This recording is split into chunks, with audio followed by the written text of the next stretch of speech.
How do you know when your AI is lying? Because chances are it's probably gaslighting you hard without you knowing. This is part 2 of my series on building OttoPilot, an AI-powered car concierge designed to help buyers navigate the chaos of the used car market.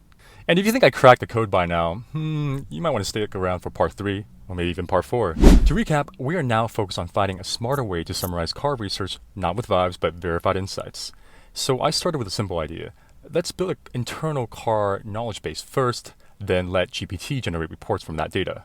Now, why would this work in theory? Number one, it leads to fewer hallucinations because we're anchoring GPT with real human-reviewed research. Two, it leads to faster, cheaper results because having a structured database means lower token usage and faster performance. And three, it's also a very known technique. A lot of OpenAI's enterprise clients preload internal knowledge data, and this is our lightweight version of doing that. For a while, things look great. The summaries were sharp, technical, and specific. But as we found out last week, GPT was still making things up, citing sources that didn't exist, and even though we gave it clear prompts, it was still relying on its pre-trained patterns, not real-time content. So I tried a new approach. What if we fed it real live links, such as NHTSA complaints, Reddit threads, consumer reports, and this time we're not relying on its memory, we're actively guiding it.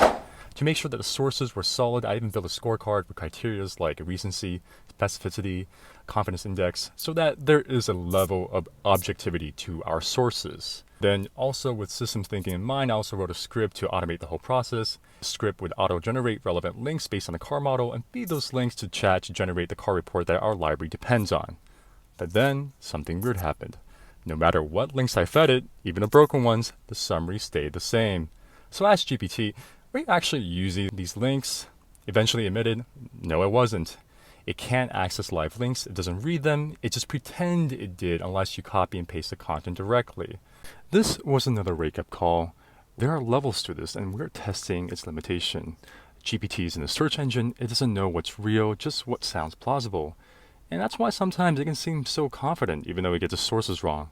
And this is why I'm really documenting all this. Not to really donk on AI, but to understand its limitation and really learn how to use it with more care, more precision, and not blind trust. And eventually I did find something that's promising, a new tool that finally gave me real citations, cleaner and more grounded summaries, and actual receipts, not just, confident guesses. So, it felt like I was getting close to the truth, and you're gonna have to find out more in part 3 when I finally showcase a solution that finally changed the game.